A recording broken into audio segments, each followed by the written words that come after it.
Good morning, everyone. I have 3 stories to share with you today regarding my daughter when she was an infant baby between the ages of newborn and 6 months old. 3 terrible things happened to her, 3 tragedies struck, and yet she is now over the age of 20. She's in college, and I asked her today if she would mind if I shared these stories, and she gave me her blessing. Story number 1. When my daughter was a brand new baby, she weighed about 5 pounds. I brought her home from the hospital and she was so tiny and precious. And it was so difficult for me to wrap my head around a little human that size. Just so delicate, so tiny, so small. Of course, my protective instincts kicked in and I wanted to do everything in my power to keep this young infant from harm.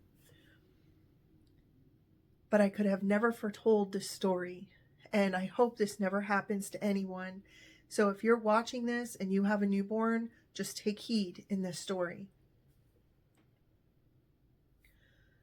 It was in the month of January, and before having a child, I went out and researched everything I could about these mini cribs and side sleepers. We thought we made the best purchase when we bought a mini crib at a store that's no longer in existence. It went out of business years ago. And they specialized in baby furniture, baby clothing. They were the folks to go to if you were in the market of buying something for the baby. Well, we registered the product to assure that if there were any recalls, we would know immediately. As new parents, we did everything by the book. This was our first child, and we just wanted to make sure everything was as safe as possible. Our home was as safe as possible. And we bought this beautiful mini crib. It was just a white crib. It looked just like a regular crib, except it was small in size.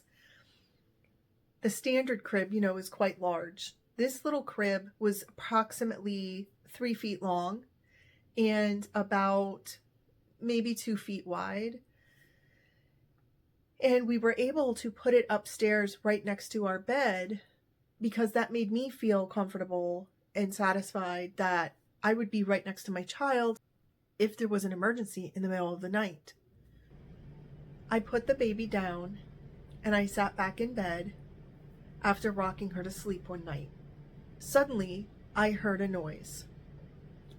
When I looked over, my baby's head had fallen through the bottom of the mini crib and she was dangling by her neck. This shocked and terrified me in that split second, and I knew I had to act fast. And thankfully, I was able to free her from this devastating grip the crib had around her neck.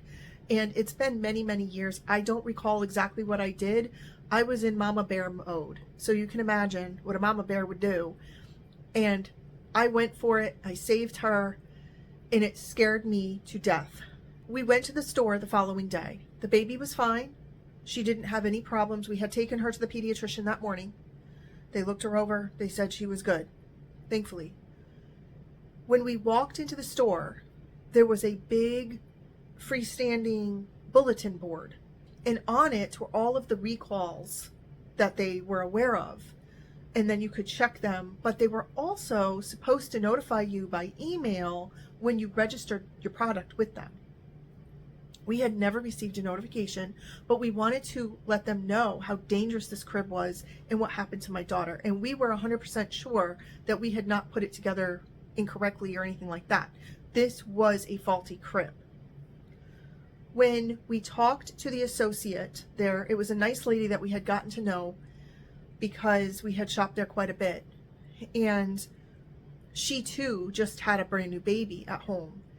And when she saw us walk in with alarms on her face, she knew right away there was something wrong. She showed me a brand new flyer that had just been printed about the same model crib that we had Unfortunately, it hadn't made it out to emails yet that this crib was faulty. We were fortunate that our baby made it through this. Others weren't. I'm just grateful and thankful that my daughter survived the ordeal. She was not injured. Which brings me to story number 2. My daughter was about 2 weeks old. I needed to do some laundry, and I had one of the baby slings so that I could bring her with me wherever I went.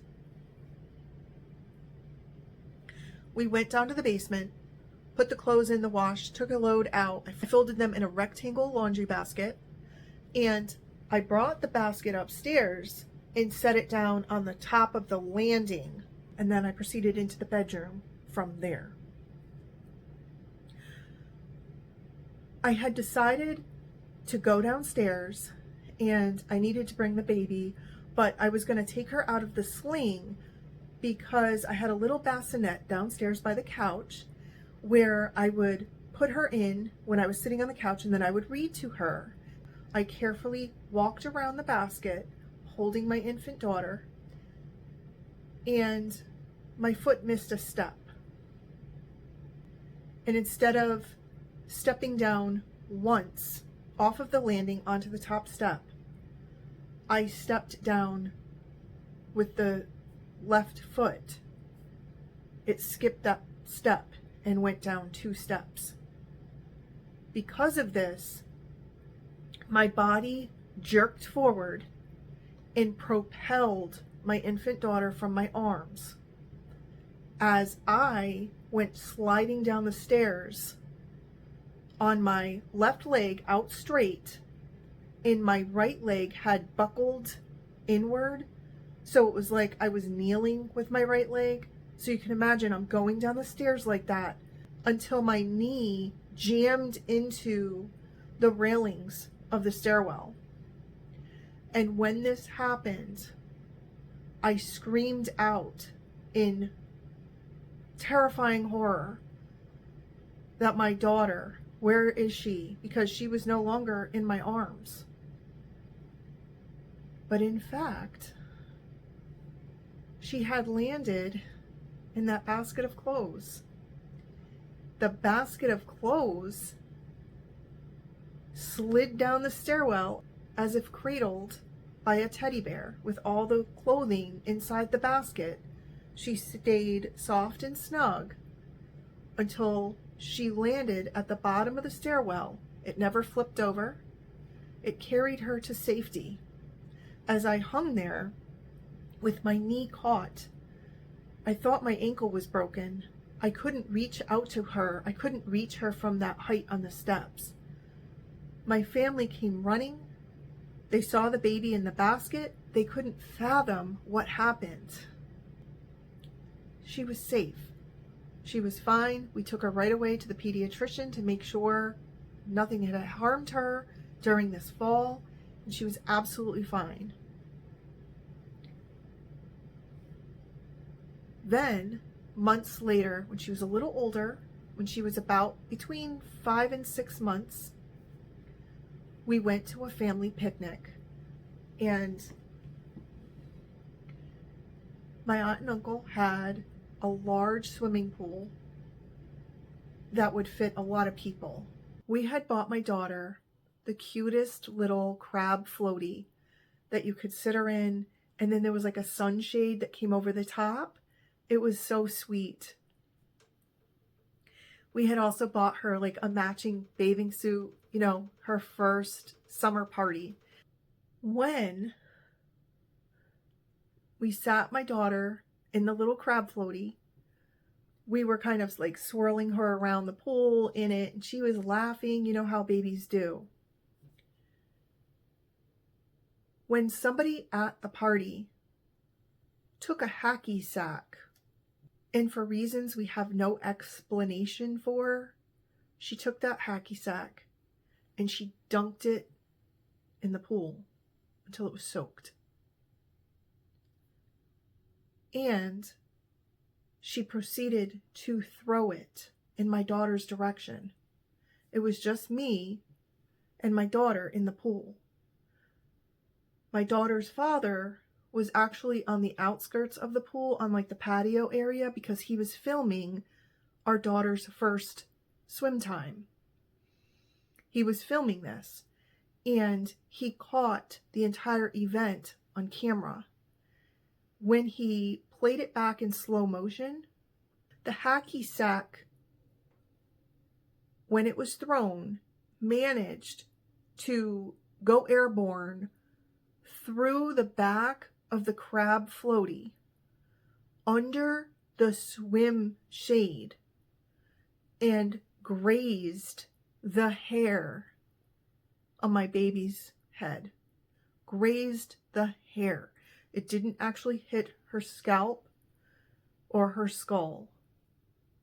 Had this hacky sack hit her at the speed of which it was thrown, if it had hit her head, I don't want to know what could have happened to her. It would have been devastating. Thankfully, my daughter, once again, was unharmed. We took her to the pediatrician that Monday morning. She was fine. She didn't even have a scratch on her head. There was nothing wrong with my daughter. The reason I'm sharing these stories is because in looking back over the course of her life, I have always told her that she is a blessing and she should never doubt that she has a purpose here on earth, because 3 times could have turned out so differently, so tragically, yet she was fine. It's stories like this that I think help people and inspire people. One time I heard about a tornado in the Midwest, and I heard that the baby landed safely in a tree. And I often wondered, what did that baby go on to do and accomplish in life? I would love to know. I never did know. But with my own daughter, I can tell you that she went on to do very good things. And I just hope that these stories help you feel like whatever happens in your lifetime, don't doubt for 1 second that you too have a purpose. We may never know what our purpose is here, but you may never know how your life is also working in the background to help somebody else. Thank you so much for watching. Take care.